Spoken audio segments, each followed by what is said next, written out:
Hi, and welcome to Torch Talk. My name is Brandy Miller, and today we have with us Miss Trinity Stanley. How are you, Trinity? I'm doing great. That's great. So introduce yourself and tell us what you do here at Richmond Community College.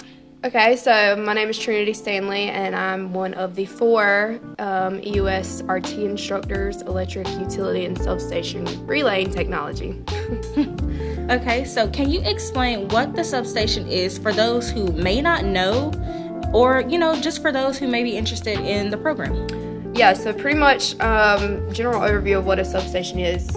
All it is a place where we send voltage to be stepped up or down and distributed to different facilities, whether it be hospitals, churches, homes, you name it. So we pretty much teach our students how to keep up with that, how to protect it, and do maintenance on it. Okay, that's pretty cool.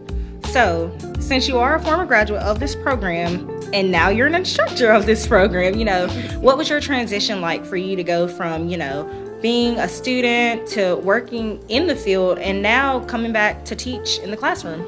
So every single point was different. Going from a student to in the field was very drastic. What we learn here in the classroom is very small compared to what is out there and what will be learned. Coming back as a teacher was also hard because now I'm having to relearn something I may have not seen in a few years. And then it's completely different whenever you're being taught something to actually having to teach it. You have to know literally everything or try to know everything in order to better explain it for somebody who has no idea what you're talking about. So each step was very difficult. Okay, so what would you say are the pros and cons of the substation program? Pros of this program, you're never going without a job. Everything that we do here is what the employers need. So you're always going to be in demand. There's always going to be a need for electrical workers, engineers, that sort of thing. So you're always going to be with a job. It's really good money. Cons of this program, if you're not really willing to move or travel, that could be something that might get in the way. But that's really the only con I can think of. Everything else seems to be a pro. So when you were working in the field, where all did you go to? So I first started out in Boston, Massachusetts. Up there I worked in the New England area, so Rhode Island, Connecticut, New Hampshire, New York, pretty much the whole northeastern states. After that, I came to Virginia, worked for a while, and then I came back here at RCC. Okay, how was the weather? Was it different weather? Oh, the weather was horrible. It was way too cold. That's why I wanted to come home so bad. But yeah, the weather was definitely a culture change. Okay, so can you explain what the Power of the World Career Fair does for students that are in this program? So the Power of the World Career Fair for students pretty much puts your name out there. It's kind of like an auction. Our students are on the block and they're being bidded by these employers. That's how in demand we are. So it lets them see what the companies are expecting of them, and the employers are also learning about the student and how they can accommodate for them. It's pretty much just a literal auction block. See what you want and what you get and get your name out there. So it's really good for the students, but it's also really good for the employer as well, getting RCC's name out there in this program. And there's a lot of employers that come, they come from all across the world. I think we've had at most 22 employers come at a career fair, 20 or 22 employers, and they're from all over the states, Washington, all the way to Florida, every corner. Wow.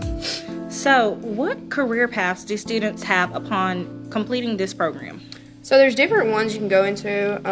Mostly we produce protection and controls, which is just protecting the grid, making sure power is still available. Testing and maintenance, once again, making sure everything is up to date, running. We also can do engineering, design. We've had a few students go into that after they've left here. So it's kind of endless at what you can do with this degree. Okay, so do you have an idea about how much a student would make starting out in the industry? Is it based off of, where they go to, or based off maybe a certain state or something? So obviously in bigger cities you will get paid more, but you have to think about where you're living as well. So we always tell the students to weigh out their options. But normally what we've seen in the past few years, 25 to 35 an hour is starting pay, on top of per diem and mostly guaranteed overtime. So depending on where you work, how much overtime you can make up to well over 100 a year, depending on how much you work. But yeah, 25 to 35 an hour is where our students have been starting out. Okay. So, is there any additional information that you think will be beneficial to anyone that's looking to go into the substation? Yeah, so other than, looking on the RCC website and typing in EUSRT and learning more about there, and also following our social medias, if you're thinking about this program, one thing that we encourage you to think of before you want to start is, do you like troubleshooting? Do you like finding and fixing problems? Are you a critical thinker? Do you like math? Do you like working with others, communicating as a team? And do you like making money, traveling? We always ask those. So if any of those are yeses, we would love to talk to you. We love giving tours. So any of that would be awesome. We'd love to see you. Okay, well, Trinity, it has been a pleasure to have you on Torch Talk. Yay, thank you so much. Thank you. We'll see you next time. All right, bye.